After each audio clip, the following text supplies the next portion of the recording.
안녕하세요. 바란 예안교회 전재훈 목사입니다. 날이 꽤 많이 쌀쌀해졌죠. 추운 날씨에 감기 걸리지 않으셨으면 좋겠네요. 항상 따뜻하게 몸을 보호하시고 건강하게 사실 수 있었으면 좋겠습니다. 이 땅에 살아가면서 우리가 감당해야 될 것들이 참 많이 있습니다. 하루하루 먹고 사는 문제에서부터 자녀를 키우고 부모를 모시고 또 사회적인 일들을 감당하고 하나님이 맡기신 사명들도 여전히 감당하면서 살아가는 일, 어느 것 하나 만만한 게 없고 쉬운 일이 없지요. 그런 가운데서 우리는 알게 모르게 참 많이 죄를 짓고 살아갑니다. 그래서 신호 위반했다고 벌금 떼고 주차 위반했다고 딱지 떼고 저도 얼마 전에 주차 위반 딱지 뗐어요. 아까워라.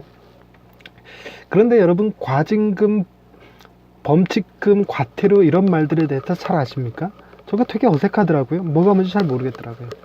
어찌됐건 우리가 이 세상에 살면서 죄를 짓는 것들에 대해서는 일정한 벌금을 물게 되어 있지요. 그것이 과태료가 됐든 과징금이 됐건 말이죠. 때로는 감옥에 갈 수도 있고 집행유예를 받을 수도 있고 그렇죠. 다양한 방법들로 인해서 다양한 형벌들이 존재하는데 하나님 안에서는 이 모든 것들이 어떻게 적용될까요? 오늘은 로마서 6장에 나오는 말씀, 그것도 맨 마지막 절에 나오는 말씀을 가지고 죄의 삭슨 사망, 하나님의 은사는 영생, 이 부분을 말씀으로 준비해 보았습니다.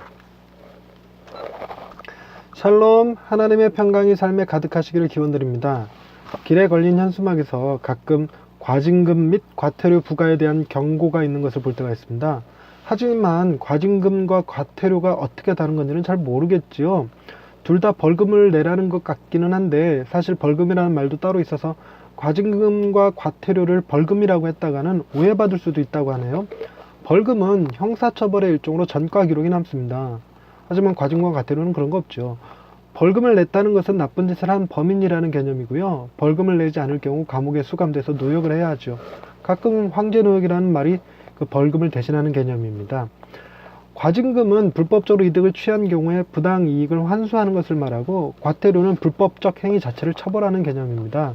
수입산 소고기를 원산지 표시도 하지 않은 채 국내산인 양 속여서 팔다가 걸리면요, 그 이익금에 대해서는 과징금을 물고 원산지 표시법을 지키지 않은 것에 대해서는 과태료를 물게 되어 있습니다.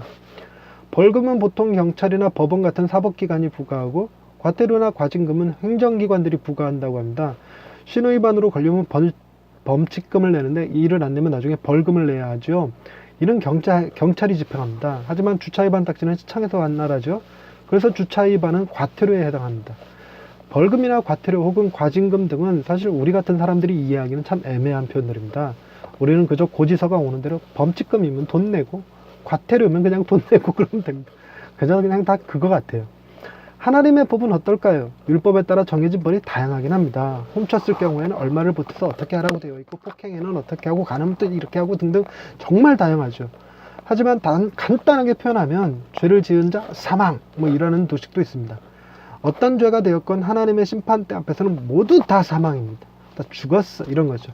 로마서 6장 23절에서 바울은 이렇게 말했습니다. 죄의 삭은 사망이요 하나님의 은사는 그리스도 예수 우리 주 안에 있는 영생이니라. 아멘. 그렇습니다. 죄의 삭, 즉 죄의 결과는 그저 사망일 뿐입니다. 우리가 벌금 얼마 내고 과태료 얼마 내면 해결될 수 있는 문제는 아니죠. 그저 죄로 인해 모두 다 죽을 뿐입니다. 해결할 수 있는 것이라고는 내가 죽어야 하는데 내 대신 누군가가 죽어줘야지만 되죠. 그러나 대신 죽어줄 사람이 자신의 죄로 인해 죽어야 하는 사람이라면 다른 사람을 대신할 여력이 전혀 남지 않습니다. 그래서 하나님은 아무런 죄가 없으신 하나님 당신의 아들을 이 땅에 보내셔서 대신 죽게 하셨고, 그 죽음으로 우리의 모든 죄를 용서하셨지요. 사망에서 생명으로 옮겨진 것입니다. 아무런 대가를 요구하지 않고 아무런 조건도 걸지 않습니다. 그것을 선물, 즉 은사라고 합니다.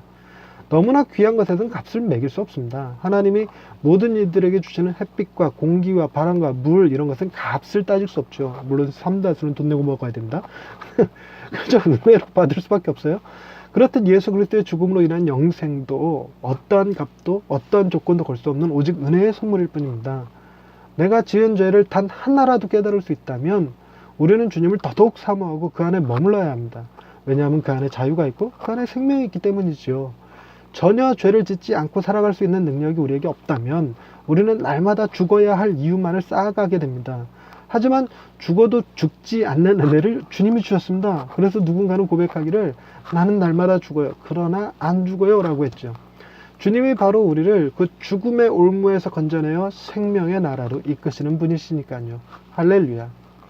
우리에게 죄의 사슬로부터 자유케 하신 하나님 아버지, 하는 짓마다 사망을 언도받을 수밖에 없는 죄인들이지만 하나님의 은혜로 살아갈 수 있게 하시니 감사합니다.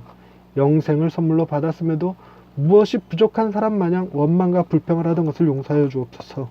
가장 큰 선물을 받은 자임을 깨닫고 그 안에서 감사와 찬양을 잊지 않게 하시고 넘치는 은혜로 평강 가운데 살아가게 하옵소서. 우리를 사망에서 건져내어 생명의 나라로 옮겨주신 하나님을 찬양하오며 예수님의 이름으로 기도드립니다. 아멘. 죄와 벌, 너무 극단적이죠. 사망과 영생, 죄의 문제는 주님이, 그 결과도 주님이 담당하시고 주님이 행하신 선한 일로 인한 영생, 그것은 우리에게 주신 귀하고 복된 것, 그것이 사망과 영생에 관련된 문제죠. 사망은 누구에게나 다 두려운 것이지만 우리에게는 그 두려움을 극복할 수 있는 은혜, 그게 영생 아니겠습니까?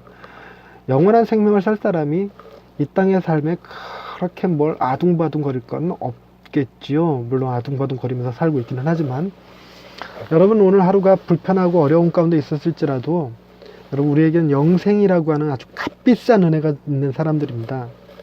그것이 눈에 보이냐 안 보이냐가 아니라 그만큼 우리를 사랑하시는 하나님이 나와 함께 계신다는 것이죠. 누군가에게 생명을 줄 만큼 사랑한 건 우리 부모님밖에 더 있겠습니까? 부모님도 못하는 그 일 하나님이 우리에게 해주셨습니다. 하나님의 사랑 안에서 오늘도 행복하시기 바랍니다. 감사합니다.